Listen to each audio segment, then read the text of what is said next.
It's 2 a.m. The room is dark. Everyone else is asleep. The city outside has gone quiet. And you're lying there, eyes open, running through a conversation that happened 3 years ago. Replaying what you said, what you should have said instead, what that person probably thought of you after. You're not in pain. You're not even that upset. You're just thinking. Again. Your body is exhausted. Your eyes are heavy, but your mind has decided that right now, at 2 a.m, when there is absolutely nothing you can do about any of it, is the perfect time to review everything. If this is you, this video is going to explain something that nobody ever told you about how your brain actually works. Here's the question nobody thinks to ask. Why at night? Not during the commute? Not during lunch? Not in the shower? Well, maybe in the shower. But especially at night. Why does the mind wait until the lights go off to start talking? The answer changes everything about how you see yourself. Because for most of your life, you've probably assumed this is a flaw, a bad habit, anxiety, an overactive imagination that you just haven't figured out how to control yet. It isn't. What's actually happening inside your brain at night is one of the most fascinating and least talked about things in all of behavioral neuroscience. And once you understand it, you'll never see your nighttime mind the same way again. Let's start with what science calls the default mode network. It's a system inside your brain, a specific set of regions that activate when you're not focused on the outside world, when there's no task to complete, no screen to look at, no conversation to follow. During the day, your brain is mostly in task mode, responding, reacting, doing. But the moment external stimulation drops, the moment the room goes dark and the notifications stop, your default mode network switches on. And it starts doing what it was built to do: processing, connecting, reviewing. Researchers at Harvard found that this network is responsible for something called autobiographical memory consolidation.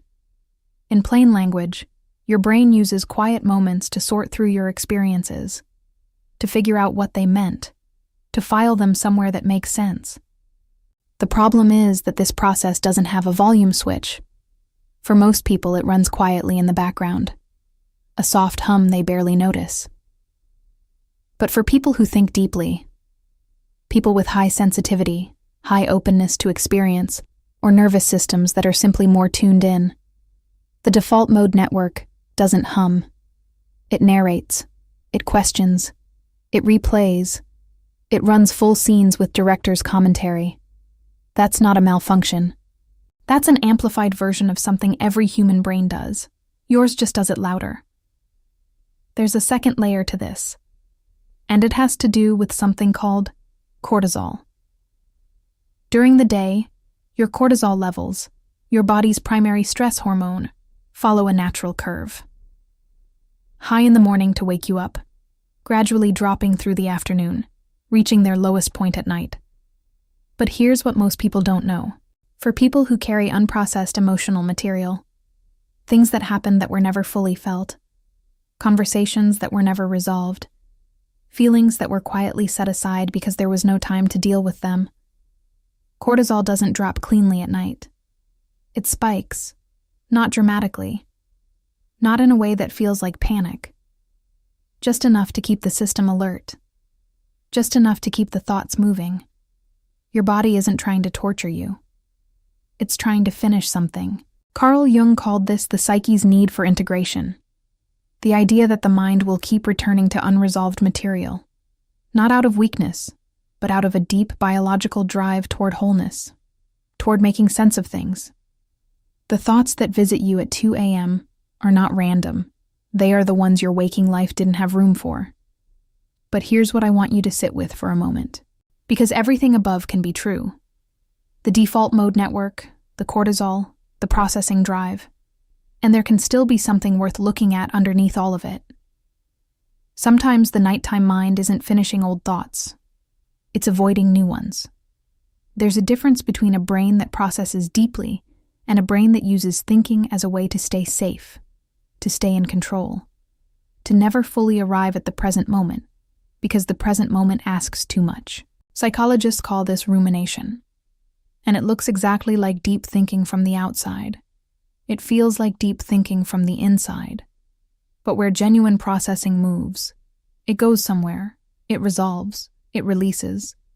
Rumination circles. It returns to the same points. It asks the same questions without waiting for answers. Ask yourself honestly, are your nighttime thoughts moving? Or are they returning? If they're returning, that's not your brain being thorough. That's your nervous system protecting you from something it hasn't learned to feel safe around yet.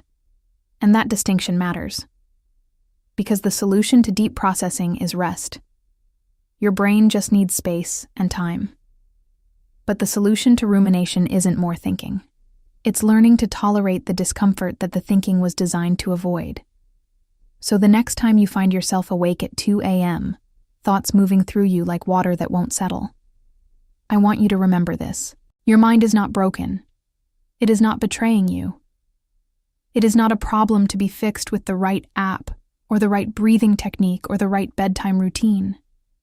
It is a mind that feels things deeply, that takes the world seriously, that hasn't learned yet that it's allowed to put things down. And that's not a flaw. That's the beginning of something worth understanding about yourself. The thoughts will still come. But now, when they do, you'll know what they are. Not enemies. Not proof that something is wrong with you. Just your mind doing what minds like yours have always done. Trying, in the only quiet moment it has, to make sense of a world that rarely slows down long enough to be understood. If this video described you, share it with someone who's probably awake right now too. And if you want to understand more about how your mind works, stay here. There's a lot more to explore.